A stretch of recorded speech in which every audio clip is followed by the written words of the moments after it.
efficiunt demons, ut quae non sunt, sic tamen quasi sinta, cum spatienta hominibus exhibienta.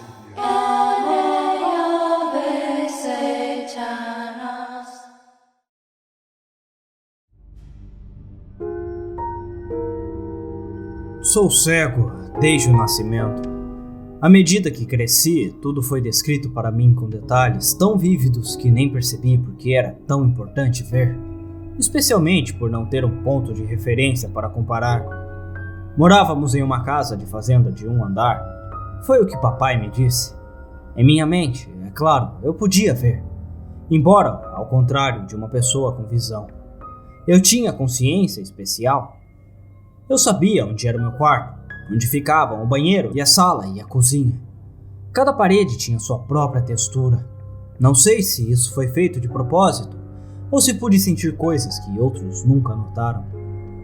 Eu raramente caí, só se o pai ou um dos visitantes colocar algo em algum lugar que não deveria. Geralmente eram os visitantes, e o papai gritava. Eles visitavam com pouca frequência, e apenas brevemente quando o faziam. Papai disse que eu não deveria falar com eles. Isso o perturbava. Ele se preocupava quando eu via algo que ele não via. Via com meus ouvidos ou pelo toque. Ellie foi a primeira. Ela parecia muito doce. Ela me perguntou meu nome e por que meu rosto estava tão bagunçado. Ela estava na sala. Eu podia ouvir onde ela se sentava de suas respirações. Sons nasais ásperos, como se seu nariz estivesse entupido. Quando o pai ficava resfriado, ele sempre respirava pela boca. Respirações grandes e difíceis, porque ele não estava acostumado.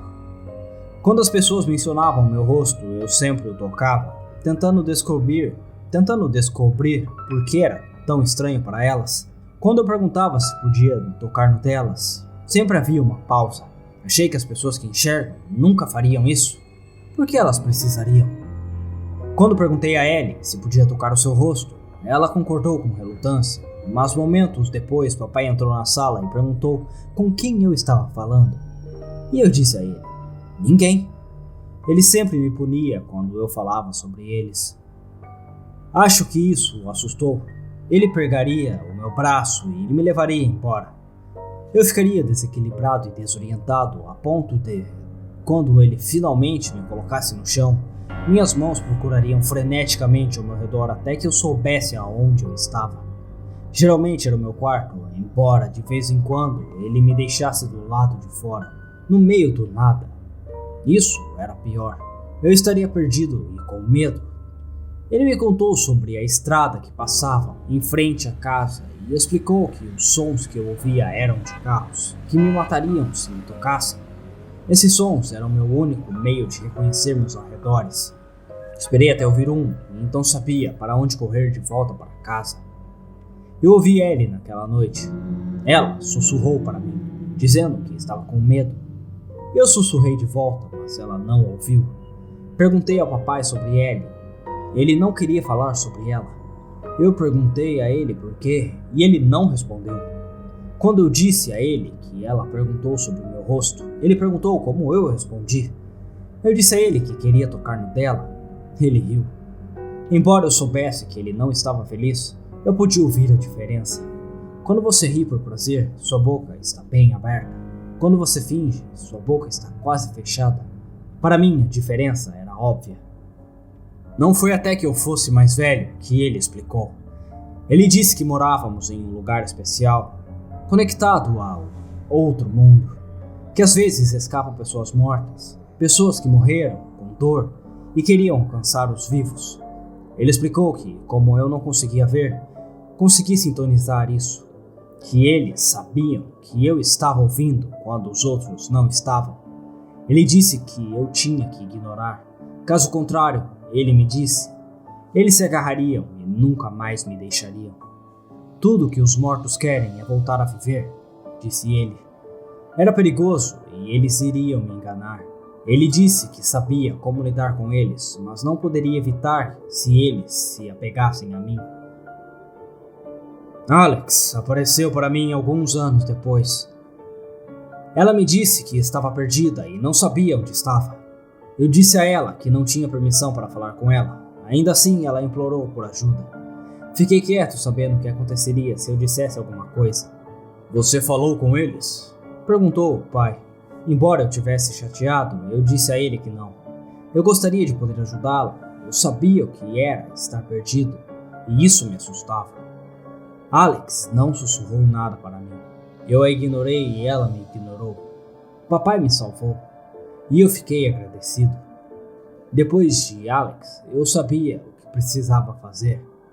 Então fiz. Os espíritos pararam de me incomodar depois disso, por muito tempo. Isso foi até que Sarah apareceu. Sarah não me deu chance de ficar quieto. Eu estava sozinho sentado na sala e ouvindo televisão. Socorro! Disse ela. Preciso encontrar uma saída. Fiquei em silêncio. Você pode me ouvir, não pode? Ela perguntou surpresa. Eu não tenho permissão para falar com você. Eu disse a ela. Por favor, ela implorou. Eu estou com medo. Eu estou perdida. Eu quero ver o meu pai. Segurei os braços da cadeira e disse a ela que não era permitido. Ele está morto, disse ela. Eu não respondi. Seu pai está morto, ela disse novamente. Eu não ia cair nessa.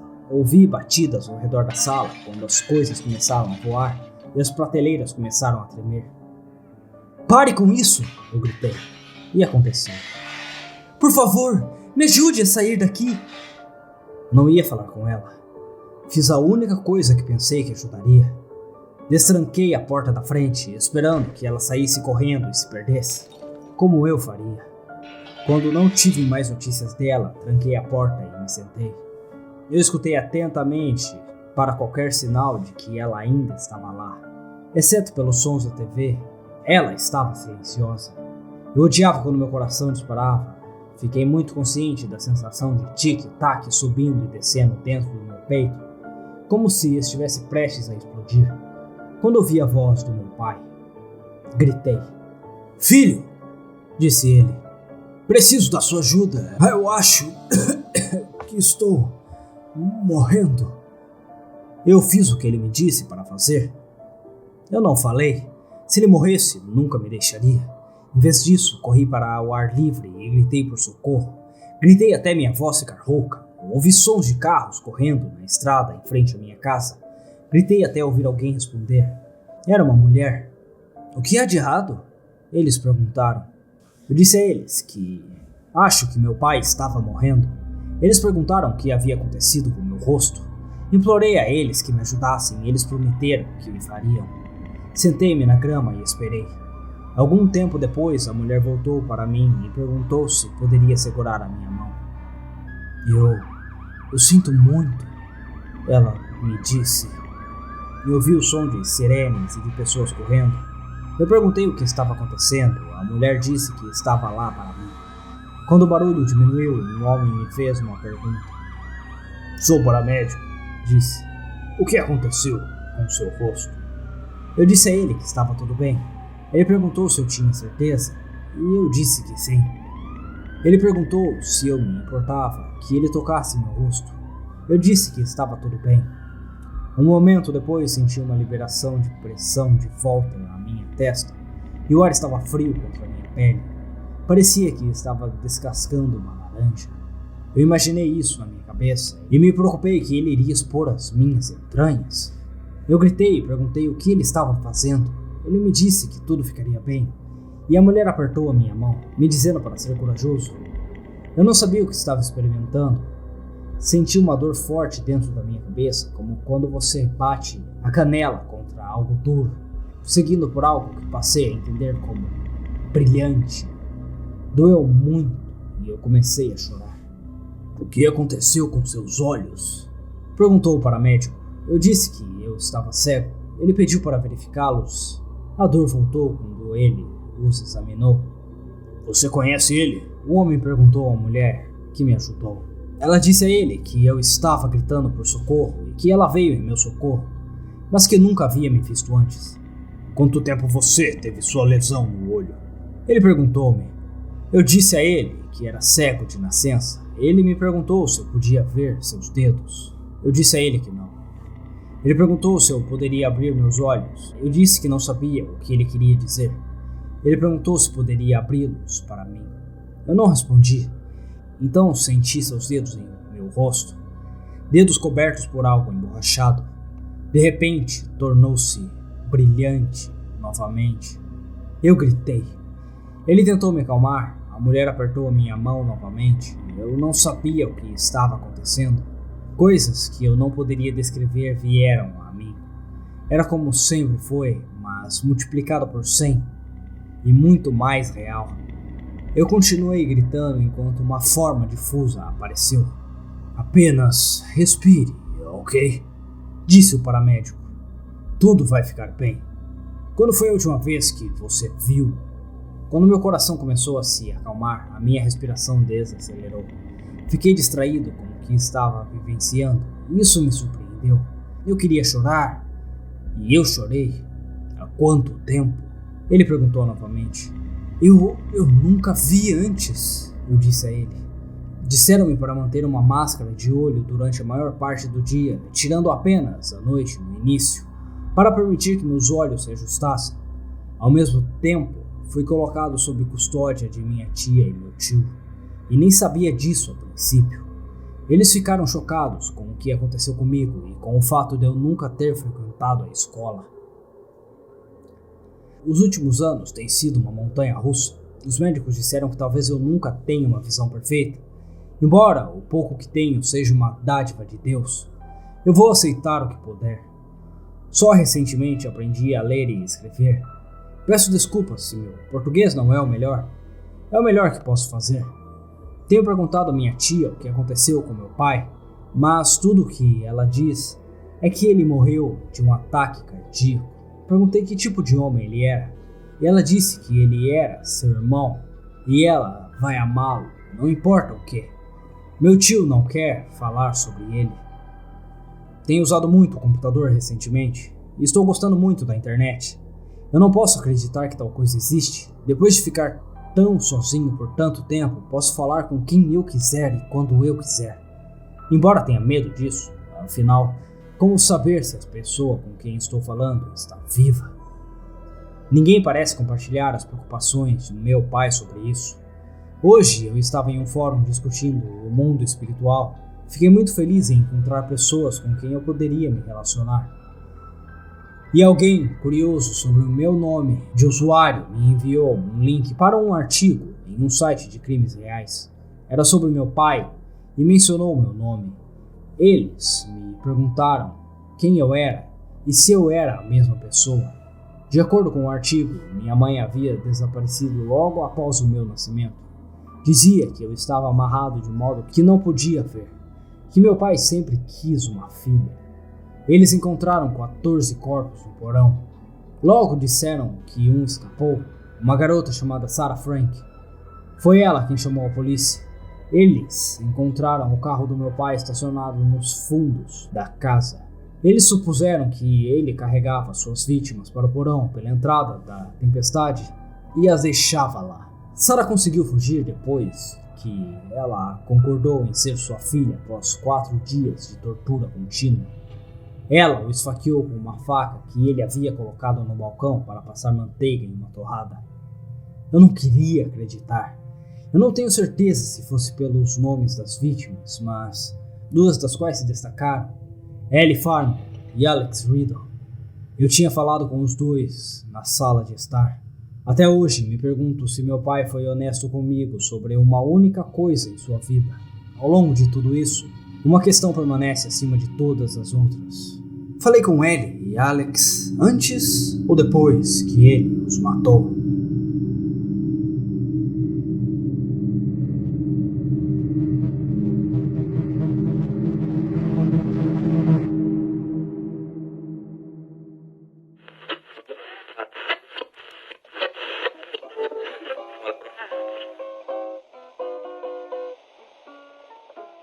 Se você chegou até aqui, eu lhe agradeço muito e venho lhe convidar para assinar o meu Apoia-se. Se você gosta do que eu faço e gostou deste episódio, e gostaria de ver ainda mais episódios com uma qualidade ainda melhor, eu peço para que verifiquem os links na descrição deste episódio, onde você vai encontrar o link para o meu Apoia-se e também a minha chave Pix, para que você possa me ajudar com qualquer quantia. No meu Apoia-se, você ganha acesso exclusivo à comunidade de apoiadores no Discord e acesso aos episódios que só vão ser lançados na semana seguinte. Caso você decida me apoiar via Pix, me mande um e-mail ou até uma mensagem junto ao Pix dizendo seu nome de usuário para ganhar acesso ao Discord exclusivo. Ajudando esse narrador, você decide o futuro do conteúdo que chega até você. Sempre para o melhor, é claro. Não se esqueçam de verificar a descrição desse episódio. Aqui vocês encontram os links para as minhas redes sociais e e-mail para contato, incluindo um Discord geral para a comunidade. Me mandem um e-mail com perguntas, sugestões, elogios ou hates. Fiquem à vontade para comentarem o que desejarem. E desde já, eu agradeço todo o carinho e apoio. Até a próxima.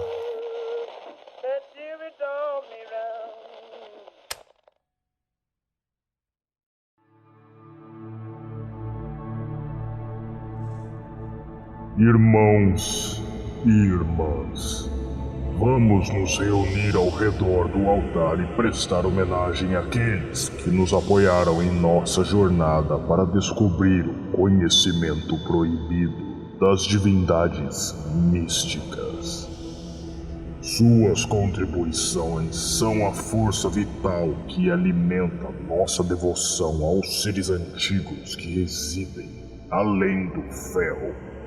Através de vossa generosidade, somos capazes de mergulhar mais fundo nos segredos obscuros e distorcidos que estão escondidos nas profundezas do cosmos. Gostaria de oferecer um agradecimento especial aos nossos devotos seguidores, que demonstram lealdade inabalável à nossa causa. Yuri Gonçalves, que vossa devoção aos grandes antigos continue a crescer acima de todas as outras coisas. Mainara da Cunha, que vossa maestria nas artes antigas continue a guiar os iniciados. Renato Vital, que sua rara e singular habilidade profana de devoção e oração possa elevar nossos seguidores para além da grandeza. Clério Borges, o ostensivo e eminente, mesmo entre os grandes e profanos de nossa ordem, que vossa fé e sabedoria jamais se esgote. Caio Barros, representante da vontade divina dos grandes antigos, um líder com a força inquebrantável. Que vossa vontade seja feita nesta vida e na próxima. Vocês provarão ser verdadeiros crentes e honrados em seu compromisso com os antigos. Damos graças aos deuses e a todos os nossos seguidores que compartilham nossa devoção ao conhecimento proibido. Que nossos caminhos continuem a se entrelaçar enquanto viajamos cada vez mais fundo no abismo.